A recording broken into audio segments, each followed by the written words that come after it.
Welcome back. On today's episode, we're talking about sharing your story, and specifically in this segment, we're going to focus on when our panel shared their story with their families. So ladies, how did you tell your family, and what was their reaction?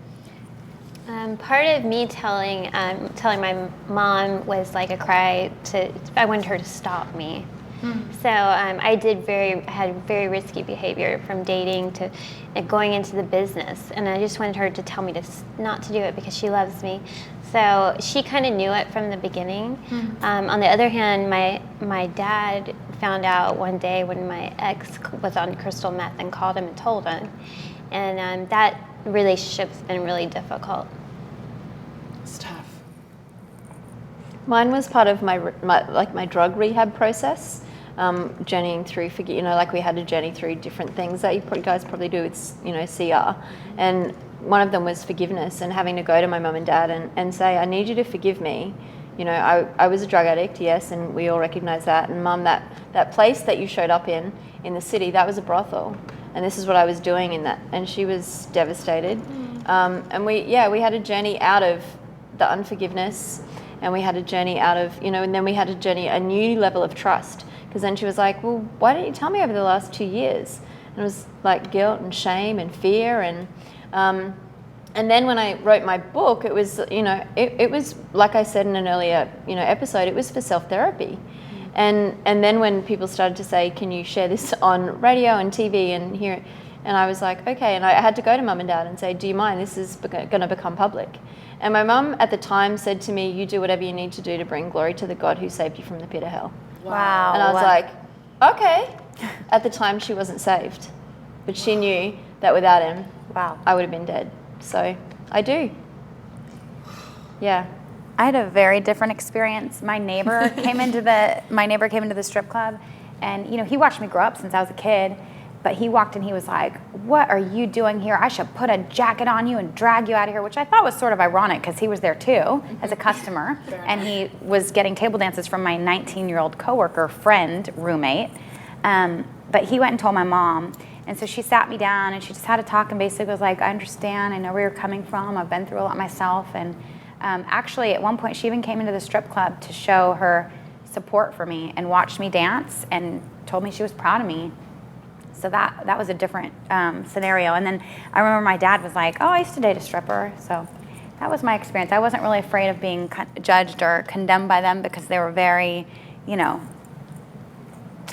that way. And were all of your families, Brownen, you did touch on this, okay with you sharing your story publicly, but did you guys have a journey to go on with your families and sharing your story publicly? Yeah, there was an article that was done on me in Glamour in 2007 that turned out to be the largest article on a nonprofit in Glamour's history. So, but the journalist came out and interviewed my family and interviewed everyone to fact check and make sure that I was telling the truth about this crazy story. And so it ended up kind of stirring up some more conversations. And while my family has been very supportive of me sharing this story, it has been hard for us to go back and hash out some of the experiences. And I've tried to be really protective, especially when it comes to my relationship with my mother. And there's a lot that I haven't said just because I care more about seeing that relationship restored than I do about telling the drama of a story. But at the same time, there's certain things that I have to tell because they're the truth. So it's been hard, but my mom has been very supportive of me and, tells me she's proud of me for doing it. Mm-hmm. It's awesome. And Brownen and Harmony, I know you guys are planning on telling your kids. You both are mamas, and yes. So eventually you're going to tell your kids. What do you feel like that's going to look like for you? My kids have heard me preach so many times, and I've been like, God, just guard their hearts, guard their ears. I'm a single mom. Sometimes they've got to come with me. I can't find a babysitter, and that's what's happening. And they will say to me, when Trophy of Grace came out, and when, I've got a little brochure and it's got a lot of photos of my journey. And my youngest at one stage was 4, she's now 7, and she said to me, Mom, I am so glad that you found Jesus. You look so angry in here, in my old photo. And I was like, yeah. And she's like, so now when you get angry, it's not like that, And I was like, no. And in her saying that revealed to me a part of my journey that, I sometimes beat myself up for, that she was actually seeing a healed version of.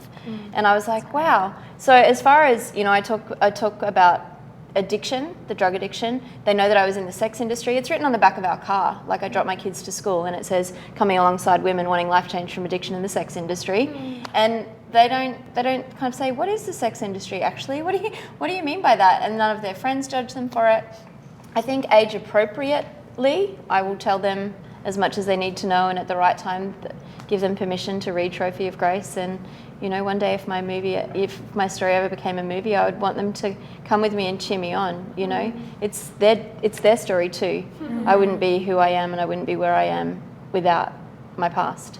That's great. Well, I'm learning as I'm hearing you speak, because my daughter just turned 4, so I haven't crossed as many bridges as you have. But I agree with the developmentally appropriate answers, and so for now she's 4 and she hasn't seen the back of my book yet. But when I'm going to a strip club for an outreach, what I'll usually tell her is, Mommy's going to go talk to some women and let them know that God loves them, because I don't know if they know that, you know.